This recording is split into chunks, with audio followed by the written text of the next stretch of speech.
ബയോളജിക്ക് ഏതൊക്കെ ചാപ്റ്ററിൽ നിന്നും എത്രയ്ക്ക് വെയിറ്റേജ് ആണ് വരുന്നതെന്ന് നമുക്ക് നോക്കാം.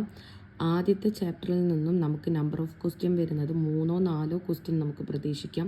അപ്പോൾ അത്രയും ഇമ്പോർട്ടൻ്റ് കൊടുത്ത് ആദ്യത്തെ ചാപ്റ്റർ പഠിക്കുക. അതിൽ നിന്ന് നമുക്ക് 7-8 മാർക്ക് വരെ ലഭിക്കാവുന്നതാണ്. അടുത്തത് രണ്ടാമത്തെ ചാപ്റ്ററിൽ നിന്നും അതേപോലെ തന്നെ ഒരു 3-4 ക്വസ്റ്റ്യൻ നമുക്ക് പ്രതീക്ഷിക്കാം.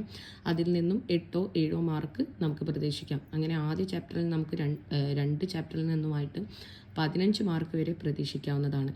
മൂന്നാമത്തെ ചാപ്റ്ററിൽ നിന്നും 3 ക്വസ്റ്റ്യൻ വെച്ച് 8 മാർക്ക് ലഭിക്കുന്നതായിരിക്കും. നാലാമത്തെ ചാപ്റ്ററിൽ നിന്നും 3 ക്വസ്റ്റ്യൻ പ്രതീക്ഷിക്കാം, 7 മാർക്ക് വരെ അതിൽ നിന്നും ലഭിക്കും. അഞ്ചാമത്തെ ചാപ്റ്ററിൽ നിന്നും 3 ക്വസ്റ്റ്യൻ പ്രതീക്ഷിക്കാം, 7 മാർക്ക് തന്നെയായിരിക്കും ലഭിക്കുക.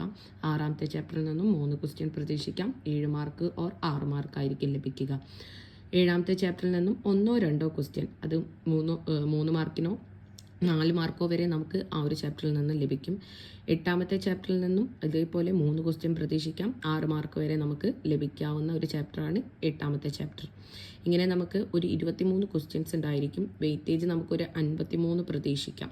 ഇങ്ങനെ ടോട്ടൽ 53 മാർക്ക് വരെ നമുക്ക് ചോദ്യങ്ങളിൽ നിന്നായിട്ട് വരും. അപ്പോൾ എല്ലാവരും ഇമ്പോർട്ടൻ്റ് നൽകേണ്ട പാഠങ്ങൾ നോക്കിയിട്ട് പഠിക്കാൻ ശ്രമിക്കുക.